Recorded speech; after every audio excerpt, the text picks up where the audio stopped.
Right now behind me, it's just a plot of dirt. It won't be in a few years. What we know right now is that an arena, a hotel, and a restaurant will be going up here as this once historically industrial area reinvents itself. Before they try and go to court, they're still trying to let the owner of the Regency Inn and Suites sell the hotel himself. Now, I also spoke with the owner today, Hatish Patel, and he tells me he has 3 potential buyers lined up. If you had any questions about whether people are excited to vote this year, just look behind me. This line is people turning in their ballots. Behind them in the parking lot, that's people filling them out. But over here, this loop of cars, those are people in line waiting to vote. A neuroscientist tells me new information could lead to earlier disease detection, and that could change the outlook for not only those who have Alzheimer's, but their families too. I'm here in Jackson County right alongside the crash on I-94. It's just south of the Trempealeau County line. Now, I'm going to step out of the frame so you can get a better look at what I've been looking at all day. The bill only applies to kids younger than 14. Ashley Peggs says she and her kids will be changing their names as soon as possible. Dan Peggs is currently serving an 8-year sentence in federal prison. If you've been to a Bucks game, maybe you've received a rally towel or even a bobblehead. This week, the Bucks offered 20,000 fans something different, a collectible digital poster. As Sam Kramer shares, experts say these NFTs are really just the next generation of memorabilia. What a perfect night for a little bit of live music.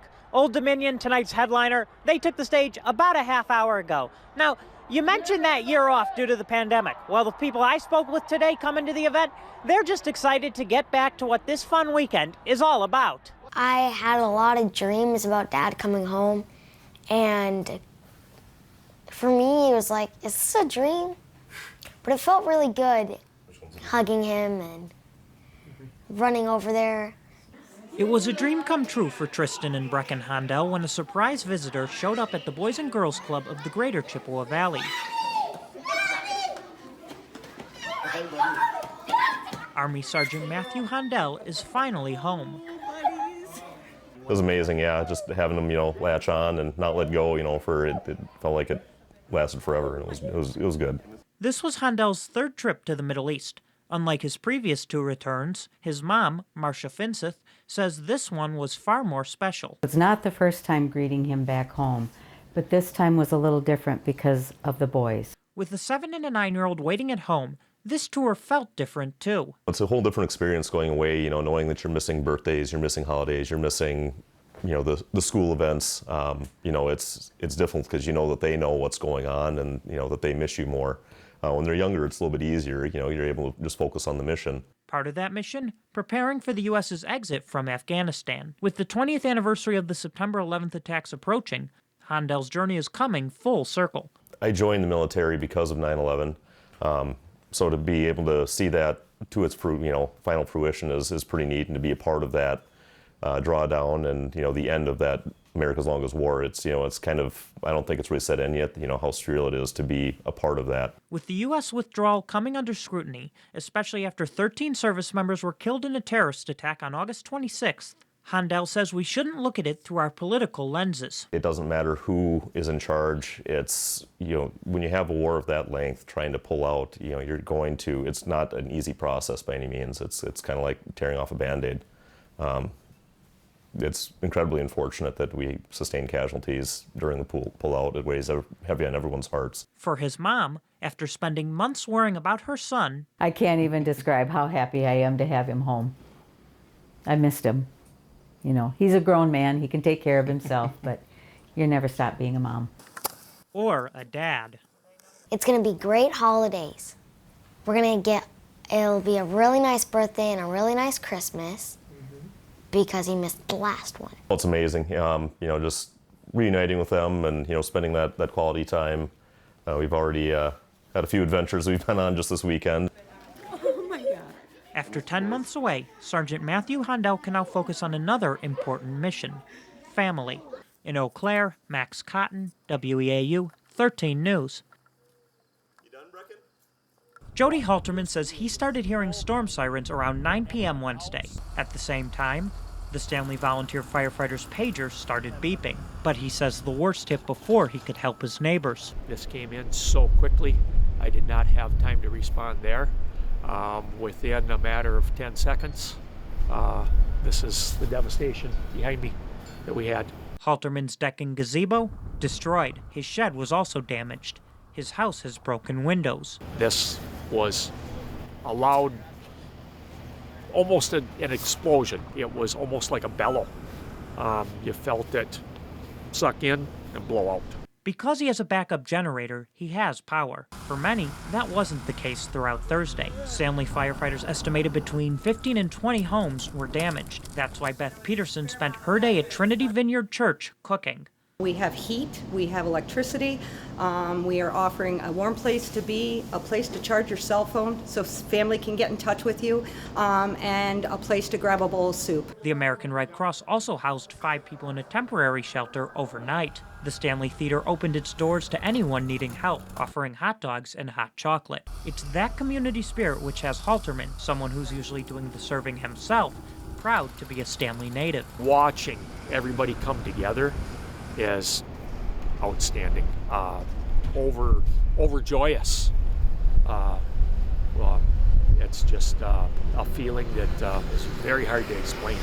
In Stanley, Max Cotton, WEAU 13 News.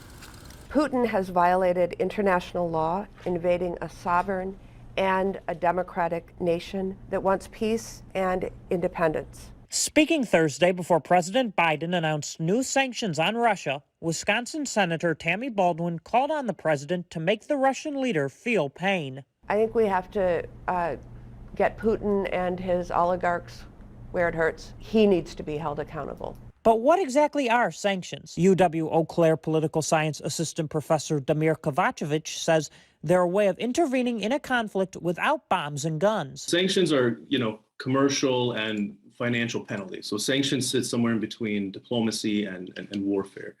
And so they're actually a very common governmental tool from Western governments and countries all around.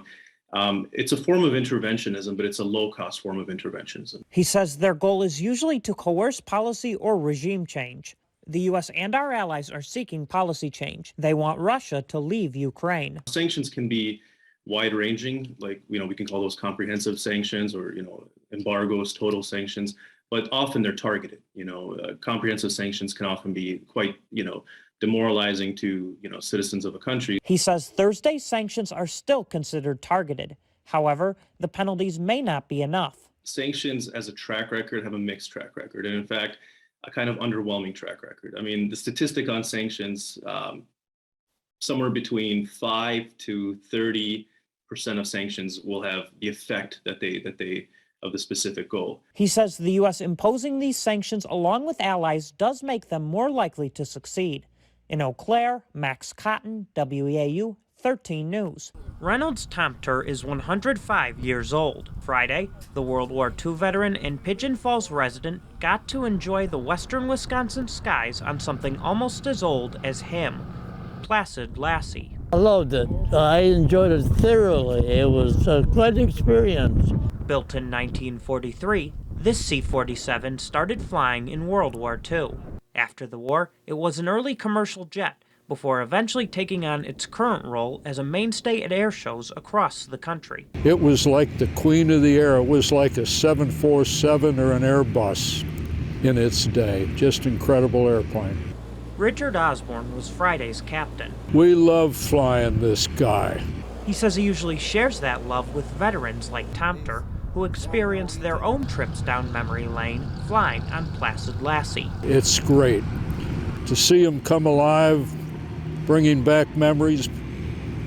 We've taken a number of parachutists, paratroopers, airborne, previous military people, that they never landed in one of these things before because all they ever did was get in it and jump out somewhere.